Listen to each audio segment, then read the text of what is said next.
Let's be honest. We are living through one of the biggest, fastest, and most expensive technological shifts in human history. AI is absolutely everywhere. It promises to remake our world, to supercharge our economies, and to pretty much redefine what it means to be human. Billions, even trillions of dollars are pouring into it. The hype is, well, it's off the charts. But here's the thing. Behind this tidal wave of money and code, there's a really strange and kind of troubling silence.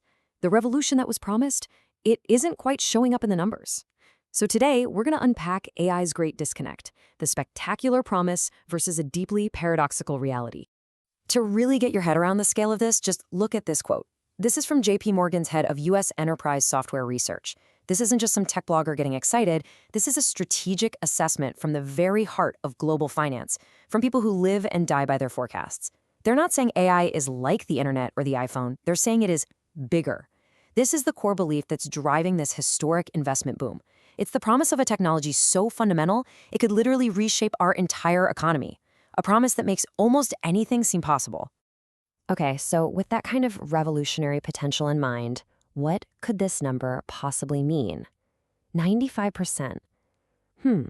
It's not the percentage of companies adopting AI, although that's pretty high, and it's not the accuracy rate of some new model. The truth is way more shocking, and it sits right at the very heart of the paradox we're exploring today.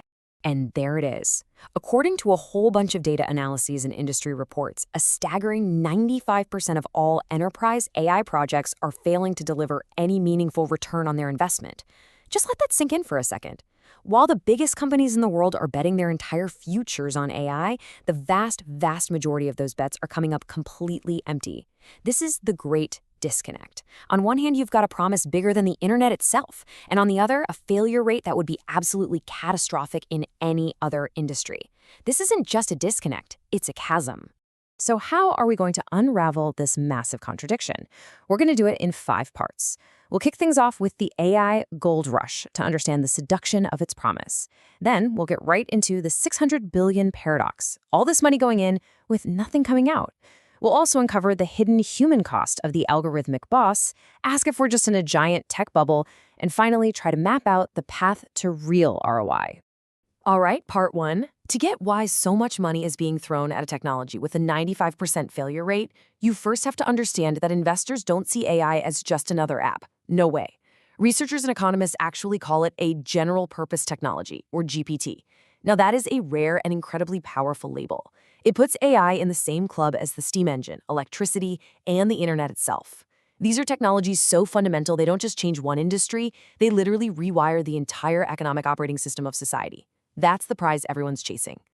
And we're not just talking about Silicon Valley here, not by a long shot. A JP Morgan survey shows where investors expect this new electricity to flow first: marketing, legal and insurance, media. These are the engines of the white-collar economy. The big bet is that AI will fundamentally change the very nature of professional work itself, automating things like writing ad copy, reviewing legal contracts, or even generating news articles. And look, this isn't just some abstract theory. We have actual, concrete evidence of AI's power. A major 2023 study published in the journal Science put generative AI to the test on a bunch of professional writing tasks. And the result? A jaw-dropping 40% reduction in the time it took to get the work done, and with no loss in quality. This is the kind of hard data that fuels the fire. I mean, a 40% productivity gain, that's almost unheard of. It's a signal of AI's truly transformative potential, and it's what makes the promise feel so incredibly real. So when you start adding up all those potential little gains across the entire globe, you get a number like this one. JP Morgan Research thinks that widespread AI adoption could boost global GDP by $7 to $10 trillion. To put that into perspective, that's like adding another economy the size of Japan and Germany combined.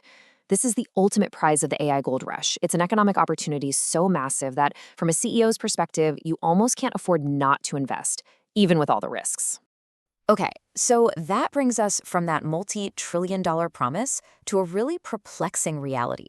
We get the why of the gold rush now, but that leads us right to the paradox. If the potential is so obvious and the investment is so massive, where are the results? Seriously, where is all the money going? The sheer amount of spending has become a puzzle in and of itself. David Kahn, a partner at Sequoia Capital, one of the most legendary venture capital firms in the world, has framed this mystery perfectly. He calls it AI's 600 billion question. He's pointing to this massive gap between all the money flooding into the infrastructure, the chips and the cloud computing, and the actual revenue being generated by the AI apps built on top of it. When the people who are funding the revolution start publicly questioning the economics, there's a serious problem. And you know what? That $600 billion figure might actually be an underestimate. Analysts over at Goldman Sachs have broadened the scope, and they're projecting that the total investment in generative AI could actually reach $1 trillion. That includes everything: the data centers, the fancy chips, the massive R&D budgets of the tech giants, and all the frantic spending from every other company just trying to keep up. $1 trillion. The stakes just keep getting higher and higher. So here it is, the core conflict laid bare. On one side, you have a mountain of investment, $1 trillion or more in capital in research. And on the other side, shockingly meager results. That 95% project failure rate and, despite those cool experiments we talked about, stubbornly elusive productivity gains on a large scale. Deloitte calls this the AI ROI paradox, and it is the central economic mystery of our time. And listen, this isn't just critics or skeptics asking these tough questions. This is the actual title of a 31-page report from Goldman Sachs. Gen AI, too much spend, too little benefit. That's a question that would have been unthinkable just a year or two ago. The fact that one of the world's most powerful financial institutions is putting this question front and center, it shows a real shift in the conversation. The initial euphoria is starting to wear off, and it's being replaced by a cold, hard look at the balance sheet. But this economic paradox is only one side of the coin. That desperate push to find the missing ROI is creating a parallel crisis, one that isn't measured in dollars, but in the degradation of the workplace. As companies struggle to make their huge AI investments pay off, they're increasingly turning the technology not on their products, but on their people. Researchers and regulators have a name for this: algorithmic management. It's not just some new efficiency software, it's a fundamental shift in workplace power. It's using AI to automate the core functions of a human manager, assigning tasks, tracking performance, evaluations, and even making hiring and firing decisions, often with no human in the loop at all. It is, for all intents and purposes, management by machine. And the consequences of this shift are, well, they're profound. Research has documented a long list of really negative impacts on workers. We're talking pervasive digital surveillance of every single keystroke and mouse movement. It can involve biometric monitoring, tracking everything from your location to your heart rate. It leads to way more work intensity as the algorithm constantly pushes for maximum output. And it creates these enormous risks of bias and discrimination, all while degrading health, safety, and the fundamental rights that are supposed to protect workers. These trends in the workplace aren't happening in a vacuum. They are part of a much larger shift that Harvard professor Shoshana Zuboff famously called the age of surveillance capitalism. Her idea is that human experience itself has become the new raw material for commercial prediction and control. The algorithmic boss is basically just surveillance capitalism brought into the office. And if you think the risk of algorithmic bias is just some theoretical problem, get this. A 2024 study published in the journal Nature found that AI systems could make covertly racist decisions about people based solely on their dialect. Even when the AI was super accurate at its main task, it could learn to associate certain ways of speaking with negative outcomes, effectively laundering discriminatory practices through a black box of code. This isn't some future risk. It's a proven reality, and it has devastating implications for fairness in the workplace. So all of this, the trillion-dollar paradox, the rise of the algorithmic boss, it brings us to a critical question. Are we simply living through another giant tech bubble? A period of irrational exuberance that's just destined to end in a spectacular bust. To figure that out, we really have to look to history, because in a lot of ways, we have definitely seen this movie before. The parallels to the dot-com bubble of the late 90s are, well, they're impossible to ignore. In 1999, you had a revolutionary general-purpose technology, the internet.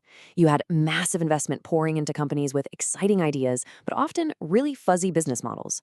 Then, in 2000, reality hit. The bubble burst, and trillions in market value just vanished. Now, look at today. A revolutionary technology, a $1 trillion investment wave, and widespread reports of an ROI paradox. The pattern is just eerily similar. And adding to those bubble fears is a growing skepticism from leading experts about whether the tech can even deliver on its grandest promises.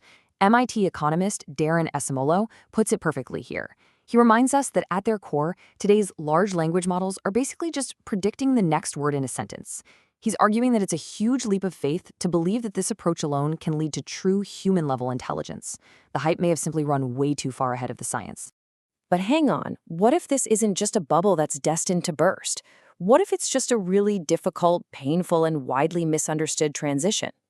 The dot-com bust, after all, didn't kill the internet. It just cleared away all the froth and paved the way for the real, sustainable businesses that define our world today.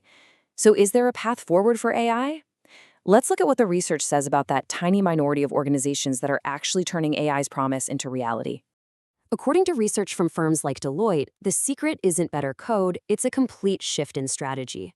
First, successful organizations are problem first. They don't start with a mandate to do AI, they start with a specific business challenge. Second, they focus on augmentation, not just automation. The goal isn't just to replace a worker, it's to make an expert smarter and more effective, like an AI for a radiologist that flags potential issues for them to review, making them faster and more accurate. Third, they keep humans in the loop, making sure expert judgment is central to how the system works.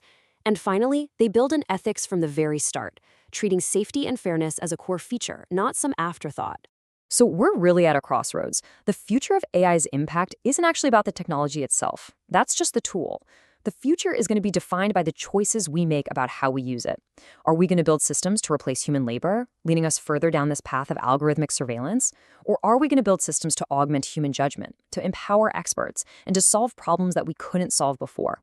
That is the real trillion-dollar question, and it's one we all need to start asking.